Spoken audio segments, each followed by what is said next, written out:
All compliments, all physical prayer and all monetary worship are for Allah. Peace be upon you, O Prophet, and Allah's mercy and blessings peace be upon us and righteous slaves of Allah subhanahu wa ta'ala. I bear witness that no one is worthy except of Allah subhanahu wa ta'ala. O my Lord, expand me my days, please my task for me. Remove the impediment from my speech so they may understand what I say. न संदुरुषी तिस्थिति रूपमस्या न चक्षुषा पश्यते कश्चनैनम. ओम सहनावतु सहनो भुनक्तु सहवीर्यं करवावहे तेजस्वनावधीतमस्तु मा विद्विषावहे. ब्रह्मानंतमनादि विश्वकुर्दजं सत्यं परम शाश्वतं विद्या यस्य सनातनी निगम्भिर्दै. ओम शांति ओम शांति ओम शांति. हज़रात मोहतरम स्टेज पर उलमाए किराम,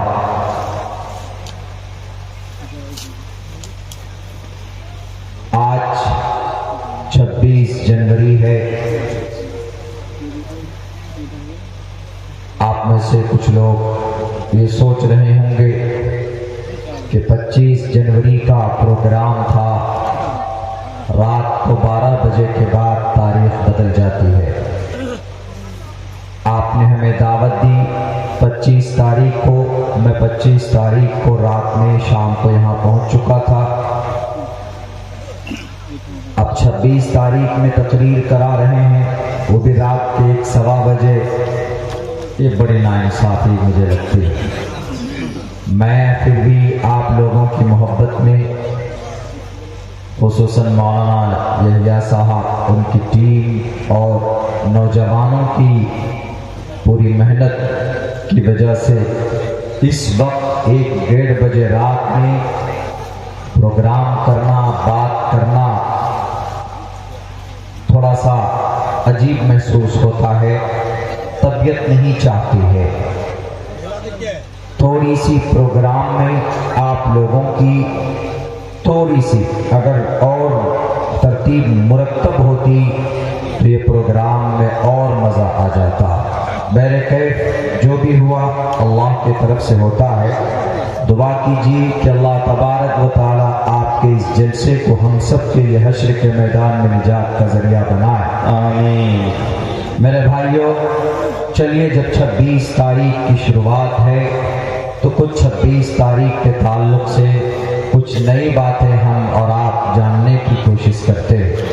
3 बातें आपके सामने पेश करूंगा. एक का ताल्लुक 26 जनवरी से है और दूसरी बात पेश करूंगा मैं इल्म गैब चूंकि बहुत बड़ा मसला आज के ज़माने में एक शास्त्री जी हैं, कुरान और हदीस की रोशनी में चमत्कार और गैब की बातों को जानकर लोगों के सामने पेश करना। एक धीरेन शास्त्री साहब हैं, कुरान और हदीस की रोशनी में और वेद की रोशनी में उनका क्या मकाम है, एक उस ताल्लुक से दो बातें, और तीसरी बात हमारे कुरान के ताल्लुक से। अभी दो बच्चा उनके सर पर दस्तार बांधी गई, हाफिज कुरान बने, तो हम कुरान के ताल्लुक से भी बात करेंगे। इन्हीं तीनों बातों के ऊपर खुलासा करके हम अपनी बात खत्म करेंगे।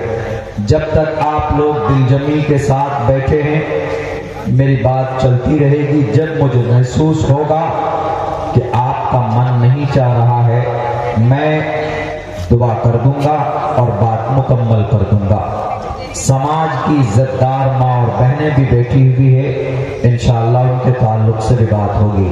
26 जनवरी हम लोग सुबह 8-9 बजे के बीच में झंडा फहराते हैं, भारत का तिरंगा हम लोग उनको फहराते हैं और उनको बुलंद करते हैं। 26 जनवरी को हर साल की 26 जनवरी को हम लोग ये अमल करते हैं। क्यों करते हैं? इसलिए करते हैं, हमें पता होना चाहिए क्योंकि जलसा हुआ है तो यहाँ पर दीन और दुनिया दोनों की बातें आनी चाहिए और अपने मजहब और अपने कौम और अपने मुल्क के बारे में जानना, मोहब्बत करना, बात करना, ये मजहब के खिलाफ बिल्कुल नहीं है। 26 जनवरी इसलिए हम लोग मनाते हैं। 15 अगस्त 1947 में ये देश आजाद हुआ था। तकरीबन 250-300 साल अंग्रेज की गुलामी रही थी। बड़ी मेहनत और मशक्कत करने के बाद ये देश आजाद हुआ, ये मुल्क आजाद हुआ और उस आजादी में अंग्रेज से लड़ाई लड़ने में सबसे पहले आगे मुसलमान थे और उन मुसलमानों में सबसे पहला मुसलमान आपके बंगाल का ही था। 15 अगस्त 1947 को ये देश आजाद हुआ, लेकिन अब देश चलेगा कैसे, किस कानून के तहत चलेगा? कानून तो अंग्रेज का था पहले, तो अब ये देश चलेगा कैसे? तो कानून के एक संविधान की जरूरत थी। तो एक संविधान समिति नाम की कमेटी बनाई गई, उसमें तकरीबन 290 लोग थे, लेकिन छटकर बटकर कुछ ही लोग रह गए। उस समिति और उस कमेटी का हेड और सदर का नाम डॉक्टर भीमराव अंबेडकर,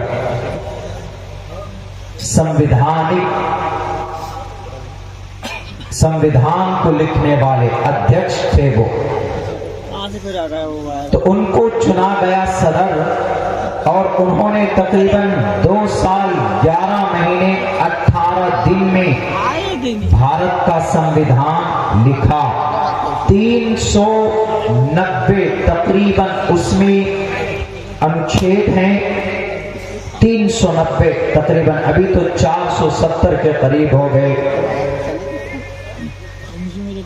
हाथ से लिखा गया, हिंदी और अंग्रेजी में 2 किताब बनाए गए। संविधान एक ही लैंग्वेज 2 है, 2 किताब बनाई गई, 2 मुसव्वदा बनाया गया। दोनों मुसव्वदा आज पार्लियामेंट के अंदर ये किताब की शक्ल में मौजूद है। भारत के संविधान महफूज है वहां पर। और आपको दूसरी एक बड़ी अच्छी बात ये बताऊं मैं आपको कि उसके पन्ने के चारों तरफ जो फूल है और जो डिजाइन है, हर पेज के ऊपर में एक न एक इतिहास, एक न एक तारीख का जो वाकया हुआ है उसको दर्शाया गया, उसका फोटो है। उसका फोटो, अंग्रेज से कैसे लड़ाई लड़ी गई, कहीं कहीं पर उसका है, जलियांवाला बाग का है, और कुछ धार्मिक तस्वीरें भी है जैसे रामायण है, और कभी कभी मुस्लिम इंपेरियर, मुस्लिम बादशाह की भी तस्वीर है कि उन्होंने कैसे हुकूमत की थी, वो भी। और उस पेज के चारों तरफ जो डिजाइन है खूबसूरती का, सोने के पानी से बनाया हुआ है। और उसको बनाने वाला कौन है, आपको खुशी होगी, आप ही का बंगाल का फूलपुर का प्रेम बिहारी नारायण है, जो आपके बंगाल का है। उसने अपने हाथों से लिखा, अपने हाथों से उसकी खूबसूरती उसमें सोने के पानी चढ़ा है। 26 जनवरी उस किताब को तैयार किया गया, कानून मुकम्मल तौर पर जब तैयार हो गया तो उसको पार्लियामेंट में पेश किया गया। 26 नवंबर 1949, 26 नवंबर, जनवरी नहीं, 26 नवंबर 1949, 1 में इस पूरे संविधान को मान लिया गया पार्लियामेंट में कि हाँ, अब ये हमारे भारत की कानून, हमारा भारत का संविधान होगा इस देश का। नवंबर 26 नवंबर के बाद 1950 में जनवरी की 26 तारीख को भारत का संविधान पूरे भारत के अंदर लागू किया गया, इम्प्लीमेंट किया गया, नाफिज किया गया। इसीलिए आज के दिन हम लोग गणतंत्र दिवस, और इसको इंग्लिश में रिपब्लिक डे बोलते हैं, इस दिन हम झंडा फहराते हैं कि इस दिन हमारा भारत का संविधान नाफिज किया गया। 26 नवंबर को 1949 में भारत के संविधान को कबूल किया गया था, माना गया था पार्लियामेंट में। और 26 जनवरी 1950 को ये बात जहन में रहनी चाहिए। और मेरे भाई को पता है, 290 लोगों में जो संविधान लिखने की जो जमात तैयार की गई थी, उनमें से 36 मुसलमान थे और उनमें कई उलमा किराम थे। एक का नाम मौलाना अबुल कलाम आजाद, वो भी संविधान लिखने वाली टीम में थे।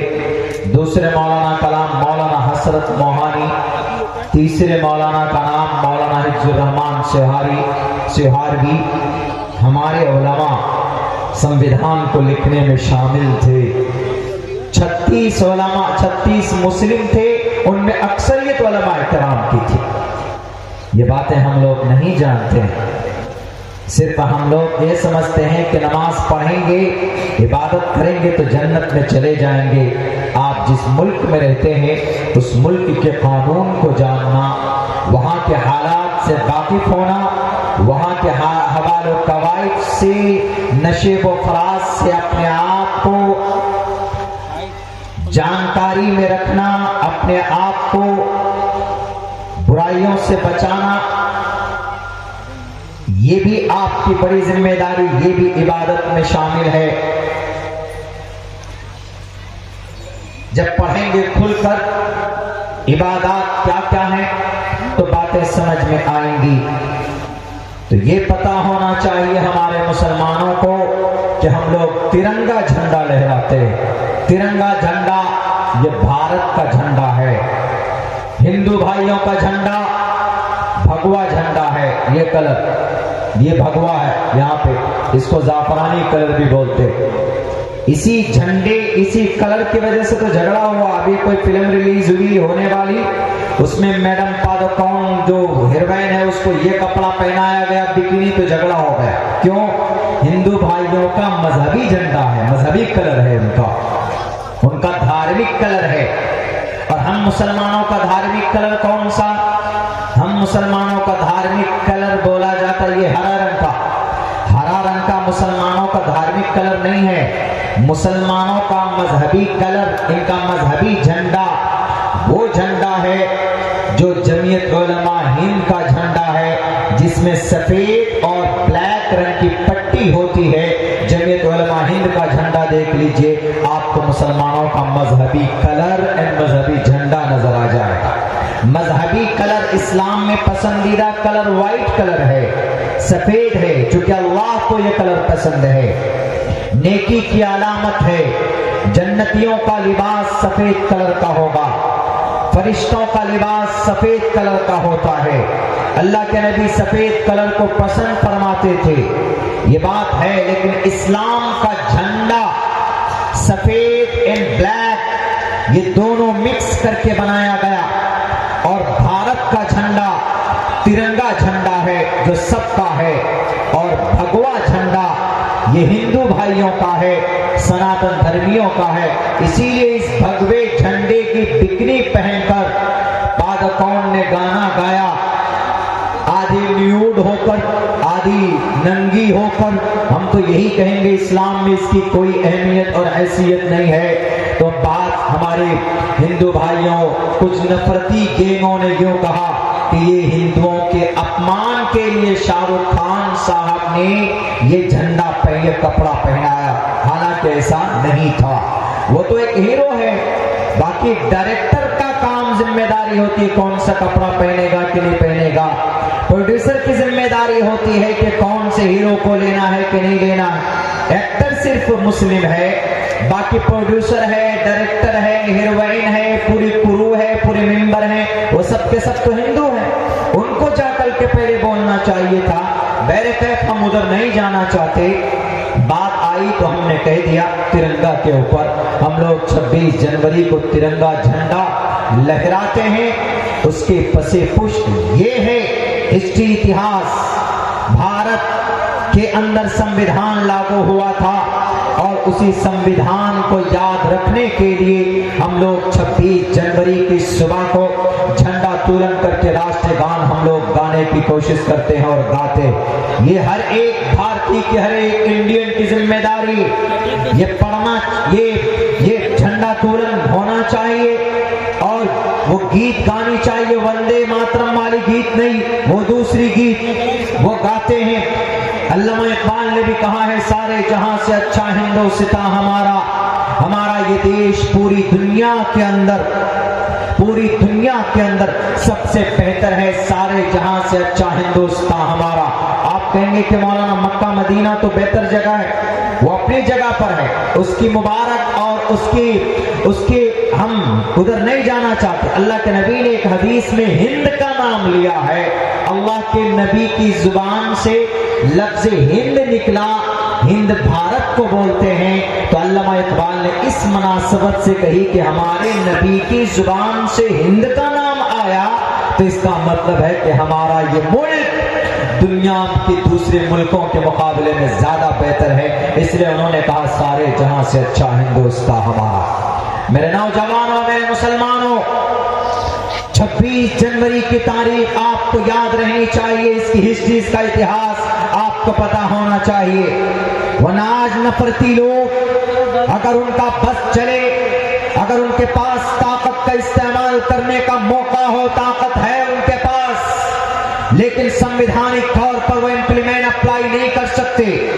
अगर उनका बस चले तो वो भारत के आज 26 जनवरी के दिन तिरंगा नहीं, वो अपना ये गेरुए रंग का कपड़ा लहराएंगे, और वो जगह जगह ऐलान करते भी फिर रहे कि हम इस देश को एक राष्ट्र बनाएंगे, इस देश को बदलेंगे। कभी नहीं हो सकता, इसलिए कि खून बहा है यहाँ पर। एक तरफ मुसलमान का खून बहा, दूसरे तरफ हिंदुओं का खून बहा, क्रिश्चियनों का खून बहा, तब जाकर 26 जनवरी जैसा पवित्र दिन और मुबारक दिन हमारे इस मुल्क को नसीब हुआ है। एक तरफ से सोचने वालों, तकरीबन 200 साल तक मेहनत मशक्कत की गई है देश को आजाद करने के लिए। तुम्हारे वक्ती तौर पर आज तुम गद्दी पर बैठे हो। 1755 से लड़ाई शुरू की थी नवाब सिराजुद्दौला ने मुर्शिदाबाद की धरती से। 1755 से लड़ाई शुरू हुई थी, तब जाकर 1947 को तकरीबन 200 साल तक लड़ाई के अंग्रेज से, तब जाकर ये देश आजाद हुआ था। और इस देश की खूबसूरती है कि सब लोग मिलजुल कर तिरंगे को लहराते हैं और तिरंगे को सम्मान देकर 26 जनवरी और 15 अगस्त मनाते हैं, खुदा के वास्ते इस तारीख को मिटने और इस तारीख को बदनाम करने की कोशिश मत करो। एक तो बात हो गई 26 जनवरी के ताल्लुक से, हम में से हर किसी को इसकी तारीख, इसका पस मंज़र मालूम होना चाहिए, ताकि आपके सामने में कोई बोले तो आप उनको जवाब दे सके कि 26 जनवरी हम लोग इसीलिए मनाते हैं कि इस दिन भारत का कानून लागू किया गया था, भारत का संविधान बना था। आजादी के तकरीबन 3 साल बाद भारत का संविधान लागू हुआ। दूसरी बात मेरे भाइयों, मेरे साथियों, वो ये है गैब के ताल्लुक से अल्लाह का कुरान कहता है कि इंसानों में से किसी को गैब की बात मालूम नहीं होती, यानी कल क्या होने वाला है हम में से कोई नहीं जानते। हम यहाँ आए स्टेज पर आपके जलसागाह में, हमको ये नहीं मालूम कि मेरी तकरीर कब होगी, क्यों? वो आने वाले वक्त की बात है। हमने ये सोचा कि कारी साहब का प्रोग्राम खत्म होगा, उसके बाद मेरा प्रोग्राम हो जाएगा, या पहले हमने ये भी सोचा कि हो सकता है कि मेरा प्रोग्राम पहले हो जाए, कारी साहब का प्रोग्राम बाद में हो। ये गैब की बात है। देखिए, हम नहीं जानते थे, गैब की बात है। अल्लाह तबारक व तआला फरमाता है कि अल्लाह तबारक व तआला गैब की खबर किसी को नहीं देता। माज़ा तदरी नफ्सुन, किसी इंसान को खबर नहीं होती है वो कल क्या करेगा। किसी इंसान को यह मालूम नहीं होता है कि वो कल कौन सी मिट्टी पर मरेगा। गैब की खबर किसको होती? सिर्फ अल्लाह तबारक व तआला, कोई नहीं जानता। आप में से सब यहाँ बैठे हैं, कल कौन मरेगा, कहाँ मरेगा, कल हम क्या करेंगे, कल मैं सफर शुरू करूंगा, यहाँ से आपके यहाँ से दिल्ली, दिल्ली से मेरठ जाऊंगा, वहां से फिर दिल्ली, दिल्ली से फिर हावड़ा आऊंगा। ये तरतीब है, लेकिन होगा क्या उसके साथ में हम और आप नहीं जान सकते। इन्नल्लाह इंदहु इल्मुस्साअह व युनज़्ज़िलुल गैस व यअलमु मा फिल अरहाम व इंदहु मफातिहुल गैब। दूसरी जगह पर अल्लाह ने कहा व इंदहु मफातिहुल गैब, गैब के खजानों की, गैब की बातों की चाबी अल्लाह के पास है। वो शास्त्री जी दावा करते, पर्चा बना देते, किसी को उठा के लाके बोलते हैं कि बताओ तुमको ये हो रहा है कि नहीं हो रहा। वो आदमी एकदम सर झुककर नमस्कार करता है कि हाँ शास्त्री जी, आप तो बिल्कुल भविष्यवाणी, आप तो बिल्कुल चमत्कार कर दिए। आपने मेरे चचा का नाम बता दिया, आपने मेरे भाई का नाम बता दिया, आपने मेरी बहन का नाम बता दिया, मेरे भाई ने नया घर बनाया वो भी बता दिया। पता चला कि वो एबीपी न्यूज का रिपोर्टर था और उसको फेसबुक के पे सब कुछ डाला हुआ था, और ये शास्त्री जी उनकी फेसबुक की आईडी खंगाल कर सारी बातें निकाल कर पहले रख ली। अब वो जनाब वो रिपोर्टर हाथ जोड़ करके कह रहा कि शास्त्री जी मैंने किसी को नहीं बताया, लेकिन पागल को ये भी पता नहीं कि मैंने फेसबुक पे पहले से डाला हुआ। बताइए, गैब की खबर किसी को नहीं हो सकती। इन्नल्लाह इंदहु इल्मुस्साअह, कुछ चीजें हैं, एक उसूल है।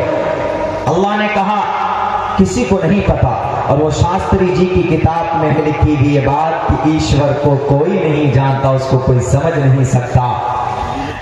शास्त्री जी, बागेश्वर धाम के शास्त्री बाबा, पढ़िए आप अपनी ग्रंथ को, लिखा है न संद्रूषी तिष्ठति रूपमस्या न चक्षुषा पश्यते कश्चनैनम।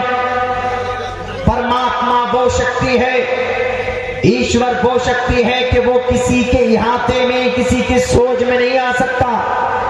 वो परमात्मा वो है कि वो किसी की अकल में और उनके उलूम और वो जो काम वो करते हैं वो परमात्मा, वो सिर्फ परमात्मा को पता होती, किसी और व्यक्ति को पता नहीं हो सकता, किसी को खबर नहीं।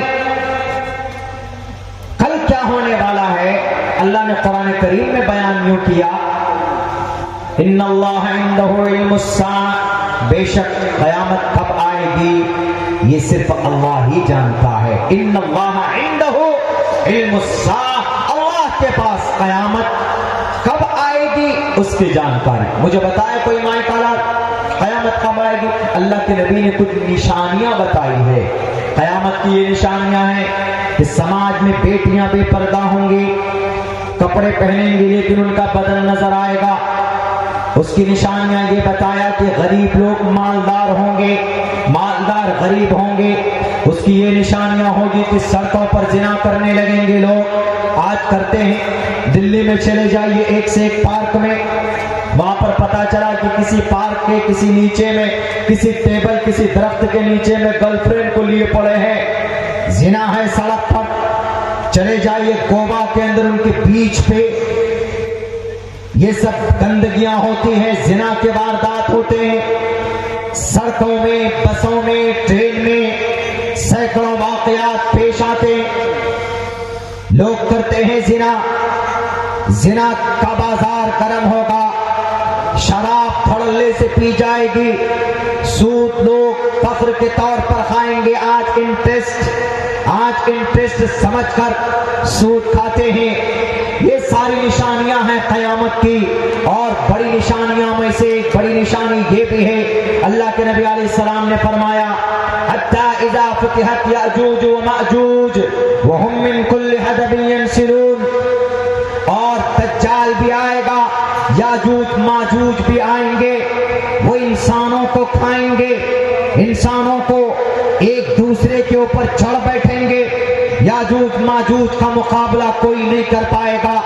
एक बीमारी आएगी, वो मरेंगे और फिर सैलाब के जरिए से उनका सफाया होगा।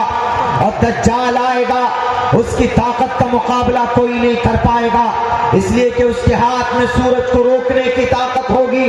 उसका मुकाबला अगर कोई करेंगे तो उसके बाद फिर हजरत ईसा अलैहिस्सलातु वस्सलाम का नुज़ूल होगा, इमाम मेहदी आएंगे। ये क़यामत के बड़े वो निशानियां जो आने वाले, ये सब निशानियां और ये सब वाक़यात हुए नहीं, लेकिन क़यामत सिर्फ निशानियां अल्लाह के नबी अलैहिस्सलाम ने बताई। ऐसे जब काम होने लगे, ये वाक़यात होने लगे, तो दुनिया वालों याद रखना कि तुम्हारी क़यामत करीब है। लेकिन सही वक्त क्या है, एग्जैक्ट टाइम, एग्जैक्ट दिन, एग्जैक्ट मिनट कोई नहीं बता सकता। इन्नल्लाह इंदहु इल्मुस्साअ, क़यामत की जानकारी अल्लाह के पास है। और वयुनज़्ज़िलुल गैस, बारिश कब, कहां, कैसे होगी ये भी अल्लाह जानता है। वयुनज़्ज़िलुल गैस वयअलमु मा फिल अरहाम, मां के पेट में कैसा बच्चा है। अल्ट्रासाउंड के जरिए तो पता चला लेते हैं कि बेटा है कि बेटी है, लेकिन मुफस्सिरीन ने यह तफसीर की है कि उस बच्चे की तकदीर कैसी है, उसका जहन दिमाग कैसा है, उसका मुस्तकबिल कैसा है, ये सिर्फ अल्लाह जानता है। वयअलमु मा फिल अरहाम, मां के पेट में कैसा है बच्चा, क्या है, ये भी कौन जानता, अल्लाह जानता। कोई शास्त्री नहीं बता सकता, कोई ज्योतिषी नहीं बता सकता। अगर दावा करता है तो झूठा है। हम सिर्फ ये कह सकते हैं कि अल्लाह ने आपको बेटा दिया, या अल्लाह ने आपकी बीवी के, अब मां के पेट में जो बच्चा है, हम दुआ करते हैं कि अल्लाह उस बच्चे को नेक बनाए, ये कह सकते हैं हम ये नहीं कह सकते कि तुम्हारे पेट में जो बच्चा है वो लड़का ही होगा।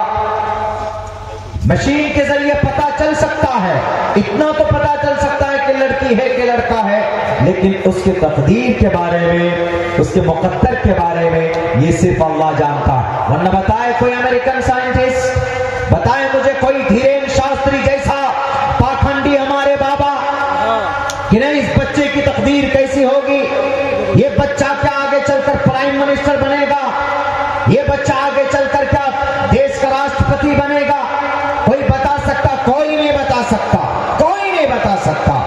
सिर्फ और सिर्फ अल्लाह बता सकता है कि ये बच्चा जो मां के कोख में है वो बच्चा कैसा होगा, नेक होगा कि बुरा होगा, शराबी होगा कि कबाबी होगा, डाकू होगा कि लड़ाकू होगा, कि वो दीन का दाई बनेगा, कि वो 1927 में तबलीग का फाउंडर और बानी कौन, मौलाना इलियास अलैहिर्रहमा, दारुल देवबंद से पढ़कर निकले, मौलाना अशरफ अली थानवी के साथियों में से कौन जानता था वो मौलाना इलियास जिनकी जुबान में लुकनत थी, वो मौलाना इलियास जो अपनी बात नहीं रखना जानते, नहीं रख पाते थे ढंग से, उनसे अल्लाह ने ऐसा काम लिया कि तकरीबन 198 मुल्कों के अंदर इस काम को अल्लाह तबारक व तआला लोगों ने जोड़ा। लोग जुड़ते हैं और लोगों की इस्लाह होती।